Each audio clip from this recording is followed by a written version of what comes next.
Olá, boa tarde. Meu nome é Natália, eu sou psicóloga aqui do SESI. Hoje a gente começa a falar um pouquinho nesse podcast sobre saúde mental, com foco no tema de Janeiro Branco. Esse mês que é tão importante para a prevenção, cuidado da saúde mental.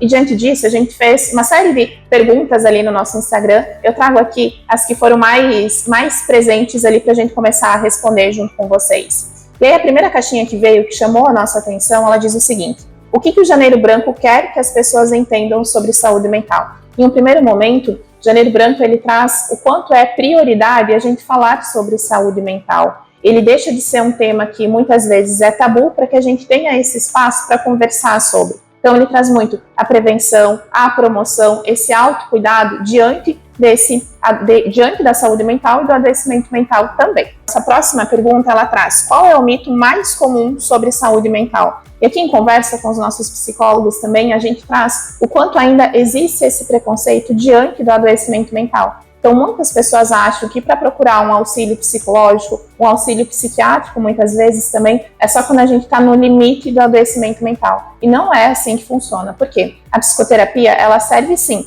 para a gente trabalhar muito em detrimento dos transtornos mentais mais graves, então desse tratamento do adoecimento físico, mas ela também entra muito para promover as nossas capacidades, habilidades, para auxiliar a gente no desenvolvimento da inteligência emocional também. Então a gente tem duas vertentes, tanto para trabalhar as nossas emoções mais desagradáveis, buscar ter mais recursos emocionais, que a gente faz muito em processo de terapia, quanto nessa outra vertente de promover a nossa inteligência emocional no geral. Então, psicoterapia não é só para nos momentos onde a gente tem um intenso sofrimento emocional, serve também para potencializar as nossas habilidades.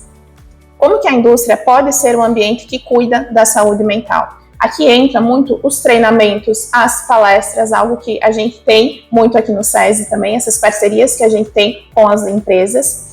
Entram também aqui os treinamentos com lideranças, com os liderados, ou seja, a gente trabalha em todas as hierarquias. Quando a gente fala de saúde mental, a gente não está só falando da liderança, a gente não está só falando do colaborador, a gente está falando em promover ambientes saudáveis, ou seja, trabalhamos em todos os aspectos, abrimos espaços de diálogos e fazemos esses treinamentos com foco em educação continuada, não ações pontuais, que a gente faz muito aqui no SESI e a gente tem a agregar também nas indústrias com vocês. O que cada colaborador pode fazer esse mês para olhar mais para si. E aí, mais uma vez, aqui conversando com os psicólogos aqui do SESI, a gente traz muito a importância do conceito de saúde mental integral. A Organização Mundial de Saúde, ela preconiza que a nossa saúde ela é um completo bem-estar, tanto físico, como mental, como emocional, quanto espiritual também, mais um pilar extremamente importante. E dentro desses 4 pilares mais abrangentes, a gente tem 3 vertentes que são extremamente importantes da gente analisar e cuidar diariamente. São eles: uma alimentação saudável. Aqui, quando a gente fala de alimentação saudável, a gente não está falando em grandes restrições alimentares. Muito pelo contrário, a gente está falando muito mais em inserir bons alimentos saudáveis ao longo da nossa rotina. Mais legumes, mais frutas, mais saladas e, claro, à medida que a gente insere mais esses alimentos no nosso dia a dia, automaticamente a gente vai reduzindo o consumo dos industrializados e o consumo daqueles alimentos que não são tão saudáveis. Mas aqui a gente não fala de restrições severas. Inclusive, a gente tem o método Mais Saúde aqui no SESI, onde a gente trabalha em detalhes todos esses pilares, unindo a educação física, a nutrição e a psicologia também. Junto com esse pilar da alimentação, a gente tem o pilar do sono, extremamente importante. Aqui, quando a gente fala de sono, não vale aquela ideia de 8 horas de sono para todo mundo, porque não é assim que funciona.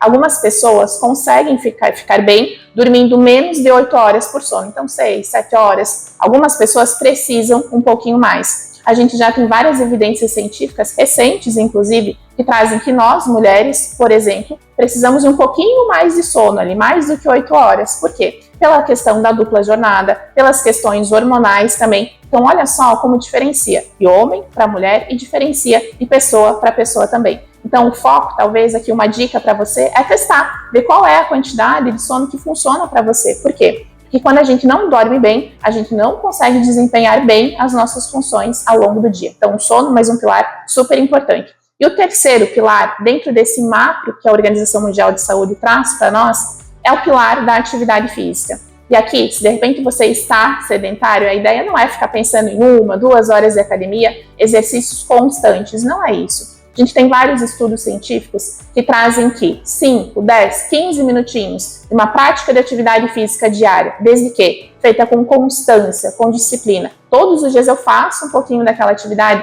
vai ter sim impactos positivos na nossa saúde, a médio, curto e longo prazo também.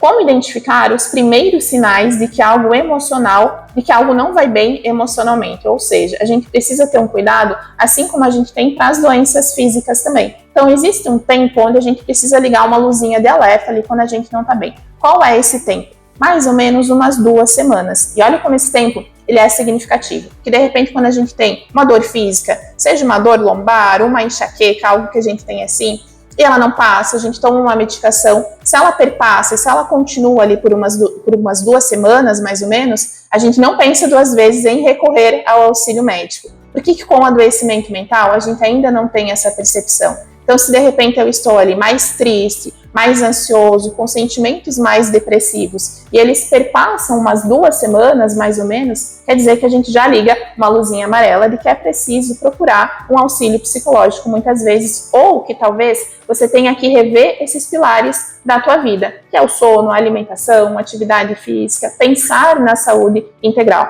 Então, 2 semanas é um tempo específico que a gente coloca não para fazer um diagnóstico de adoecimento mental, mas para a gente já começar a pensar um pouquinho mais sobre isso e pensar como melhorar a tua qualidade de vida também. O que a norma NR1 ela prevê? A norma NR1 ela é uma atualização de uma norma que já existe, porém agora com foco nos riscos psicossociais, ou seja, a gente começa a olhar a saúde do colaborador de uma forma integral, pensando e levando em consideração a saúde mental também, que faz parte da nossa saúde como um todo. A gente presta atenção ali no estresse laboral, na sobrecarga, enfim, todos esses dados que estão relacionados à nossa saúde mental. Você, profissional do RH, que de repente tem alguma dúvida sobre todo esse processo, que é natural porque é novo, as empresas estão se adaptando a todo esse novo contexto, pode entrar em contato com a nossa equipe aqui do SESI, do SESMIT, onde a gente consegue te passar todas as informações e ser parceiro junto com você nessa construção de uma nova cultura organizacional. Por quê? Não são ações pontuais que a gente fala aqui quando a gente está falando de NR1. Muito pelo contrário, são ações educativas, ações contínuas. O SESI está com você nessa.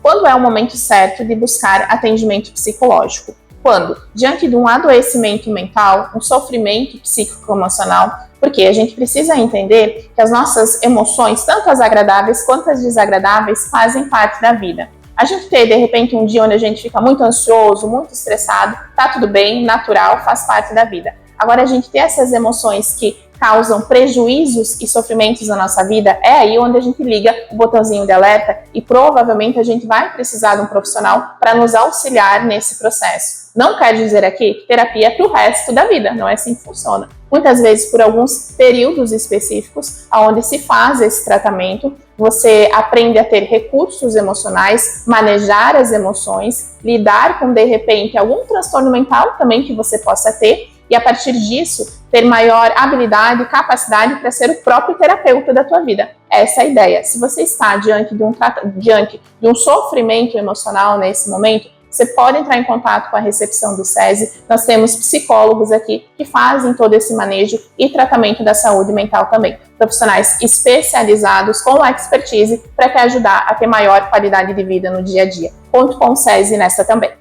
Se você ficou com algum tipo de dúvida de como funciona o acompanhamento psicológico, se a terapia é para você, deixa sua dúvida aqui nos comentários que nós vamos estar respondendo também aqui em detalhes.